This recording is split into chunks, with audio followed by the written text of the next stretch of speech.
Hello my dear friends, you're on the Military Summary channel, and today we will discuss the situation in Ukraine on the 8th of November. Today we have some updates, so let's start. And first we're going to start with the Kupyansk front line, with the Kupyansk-Liman area from this situation.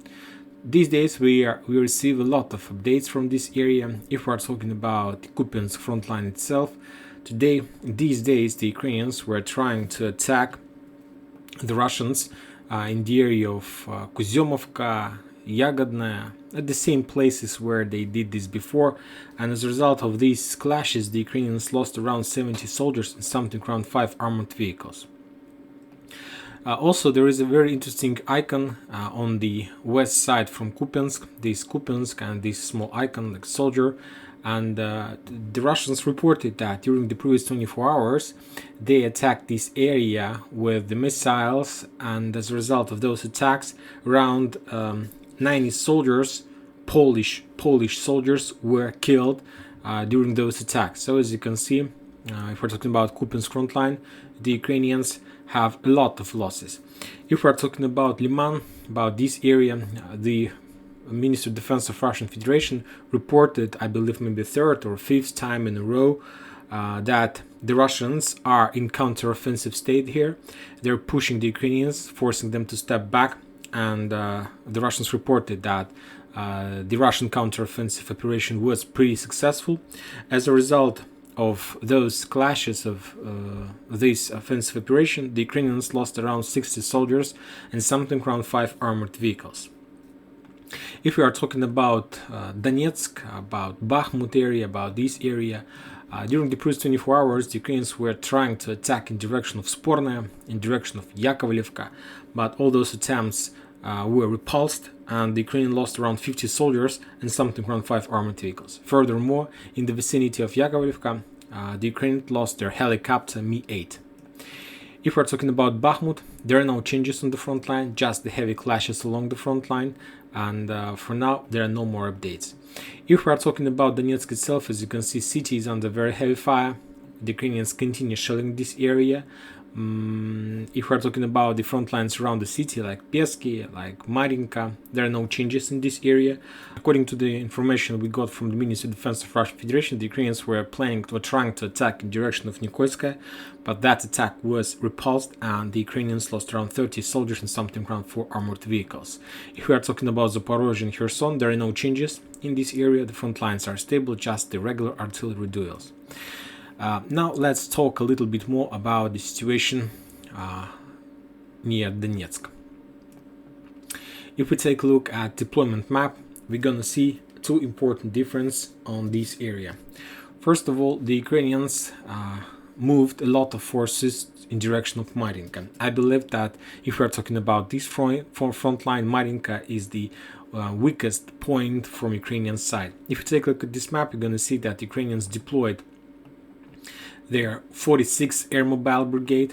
They deployed this brigade a little bit to the northwest from Kurakhova. So from this area, the Ukrainians are able to supply and support the forces located on the south near Ugledar. And with help of these forces, the Ukrainians are able, if it is necessary, to send their forces to Avdiivka-Piesky front line. Another important update is that the Ukrainians deployed their 35th Marine Brigade near Piesky. It's 18th Battalion near Piesky, near Pervomayska. So that means a lot. So as you can see, during the previous weeks, the Ukrainians were completely concentrated on Bakhmut. As you can see, they managed to deploy a significant number of forces trying to stop the Russians. And we know that there are very heavy clashes. The Ukrainian forces are over-concentrated in this area, and some sources are saying that the loss of the Ukrainians is from 200 till 1,000 soldiers. If you remember, during previous videos we discussed about some private military campaigns from the Western countries, and we discussed the Mostar PMC, and today we got a lot of updates from the Russian sources about this PMC, that the Russians are saying that in January this PMC is going to retreat and to step back from Bakhmut for many reasons, and one of the most important is that, according to the words of the head of this PMC, it's very difficult to fight against the Russians, and according to his words, that Wagner started some kind of hunting after this PMC, and they're not even allowed them to have a very calm night in this area. So now, during these days, this week, the beginning of December, the Ukrainians moved at least 2 brigades, 2 air mobile brigades, 146, and the second one is and the second one is 35th Marine Brigade, with one purpose: to stop the Russian progress in Marinka and Peski. So this is fresh reserves. If we take a look at Kherson district, we see that there are still a lot of forces in this area. We can say that the Ukrainians still have 63rd Mechanized Brigade in the reserves. They have still 17th Tank Brigade. They have sent some battalions on other front lines, but anyway, they have some forces to use. They have their 128th Mountain Assault Brigade. That one who had a lot of losses during the first days of the counteroffensive operation in Kherson. Also, the Ukrainians still have 59th Mechanized, 35th Marine Brigade, the entire brigade, 28th Mechanized. So a lot of forces. They do have reserves. I'm not sure about their possibilities to deploy these reserves on other front lines, but anyway, they still can fight, and they still can do something and to be flexible with their forces. If we are talking about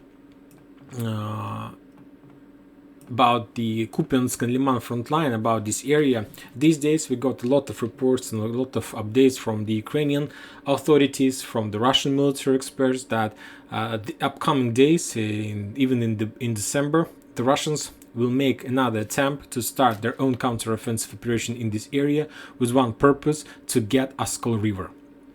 And as you can see, during the previous days, as we discussed this morning, about some progress near Liman front line, near Kremenna, that the Russians are second or maybe third or fourth day in a row, they're counteroffensive in this area, trying to take as much as possible. So the Russians have some movements in this area. And some Russian military experts are saying that the real goal, the main goals of upcoming or maybe the current offensive operation from the Russian side is in this area, is to get from this area to the water reservoir, Oskol water reservoir, so to this area. So the main goal that the Russians want to achieve during the upcoming counteroffensive operation in this area is, like, I will mark this area. So this is the territories that the Russians want to take control over by the end of this, this winter, maybe January, or maybe in this month. So the first thing they want is to split these two territories in 2 parts. And after that, they will be able to solve issues with both these territories separately. They will be able to cut supply and connections between the North group and the South group.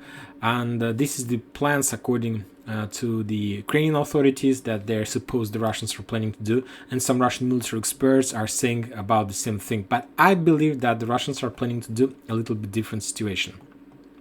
Of course, they need to take this territory for many reasons, but I believe that this territory is not so important as the area around Kupyansk, and we will discuss this a little bit in a minute.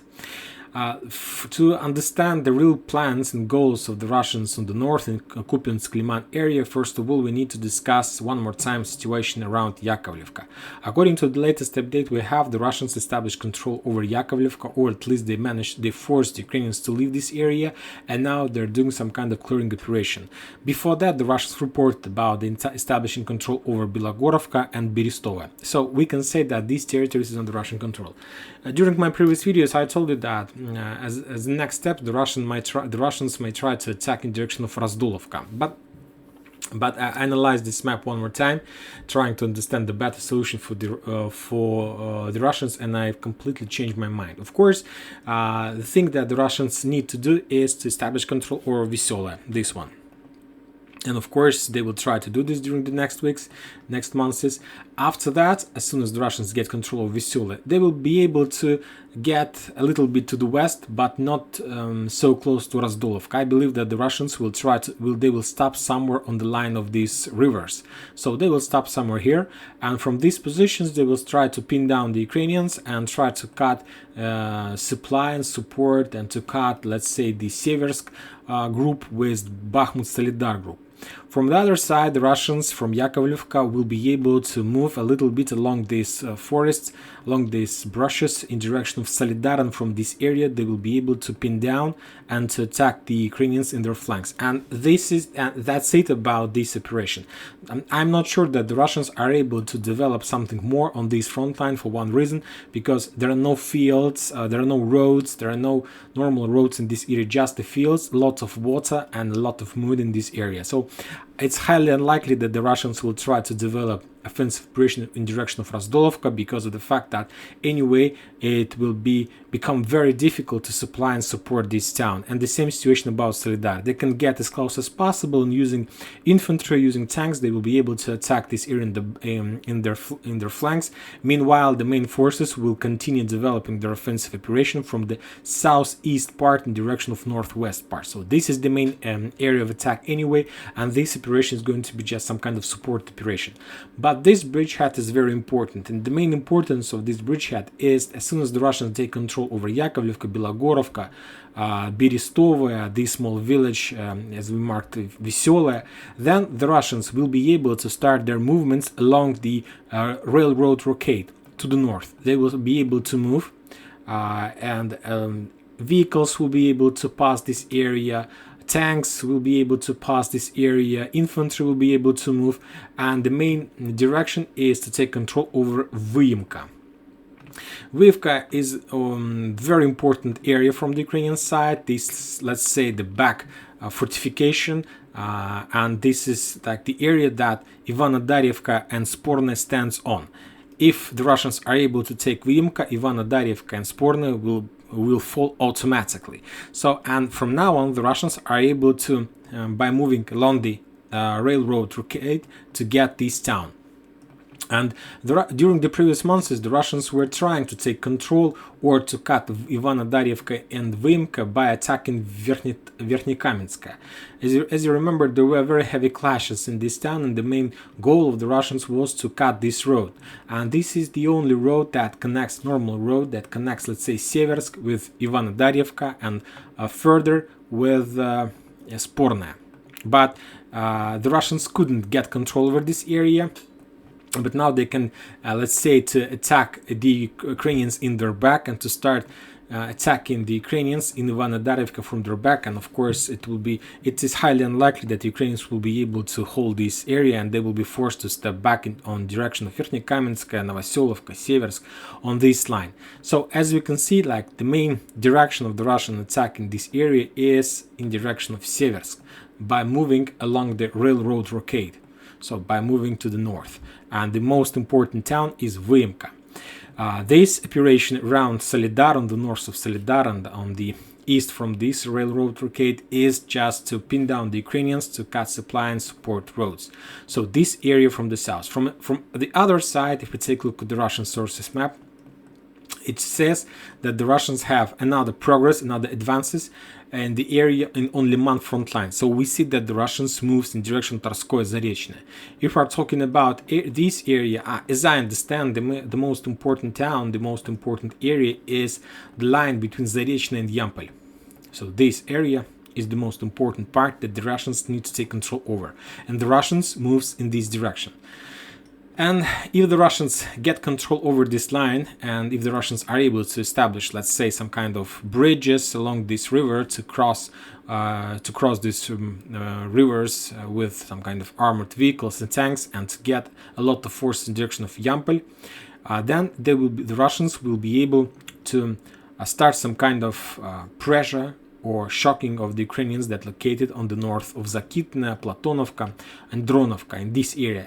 I'm not sure that the Russians are able to cross this river at this stage of the year, but anyway, they will be able to establish some fire control over the north road that leads from Siversk to Slaviansk and Bakhmut.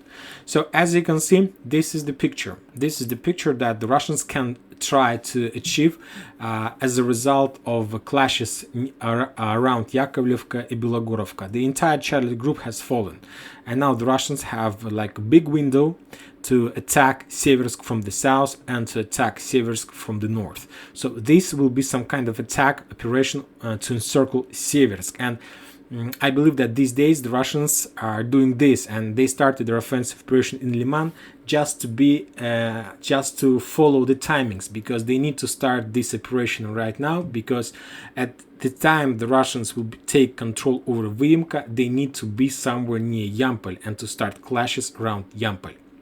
And as soon as these two towns falls, like Yampol and Vyimka, Ivano-Darivka area, Siversk will appear in some kind of operational encirclement.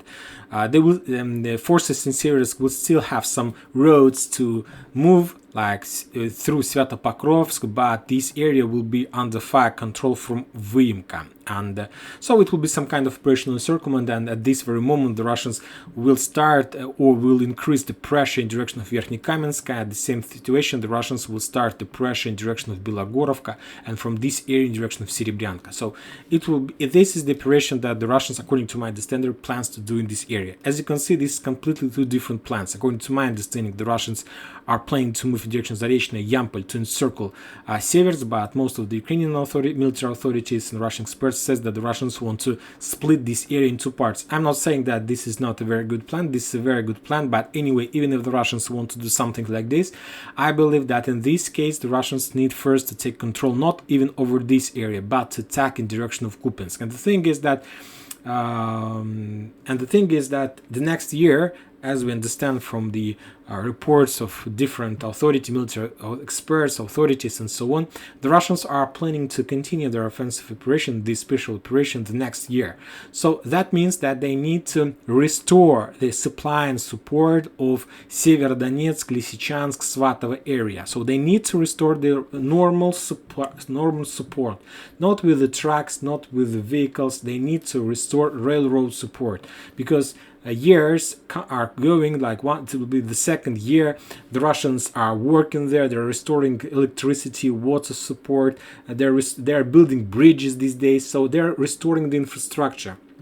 And of course they need to have normal connections with this area, with Lysychansk and Serebryanka, to bring building materials, to bring some food, everything this town agglomeration needs. And for these purposes, of course, the best solution is to use this railroad that moves from Lysychansk, Rubizhnoye, Krasnorechensk, Svatovo, and after that this railroad breaks at Kupyansk, in this area. So of course the next year the main goal of the Russians in this area, and not just like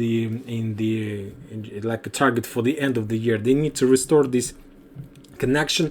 I believe that maybe even in the beginning of the next year, by winter, before the new let's say grain period comes. So they need to attack Kupyansk, because there is a railroad that moves to Kupyansk, and after that it turns in direction of Svatovo, and a lot of big part of this railroad is under Ukrainian control. So they need to restore this area. And not just that, because by restoring control over this railroad, it means nothing, because as you can see, the Oskol River is very close to the railroad, and the Ukrainians will have a lot of possibilities to attack the Russian trains in this area. So in this case, in this situation, the Russians need to take control over this territory. Let's update this map. They need to cross the Oskol River all over the railroad that moves along the front line, something like this. And after that, the Russians still needs to push the Ukrainians as far as possible from Oskol River, and let's say to establish the gray zone somewhere on this line. So this is the territory. The blue one is that the Russians need to take control over, and the area between Arrow and the blue cloud is the gray zone that the Russians need if they want to restore this railroad. And they need this because there are a lot of problems in Lysychansk and Severodonetsk. There are a lot of industrial zones, a lot of plants that the Russians are able to use to make at least some profit in this area, to make some places for people to work. There are a lot of people who need to work, who need to pay, need to receive salary.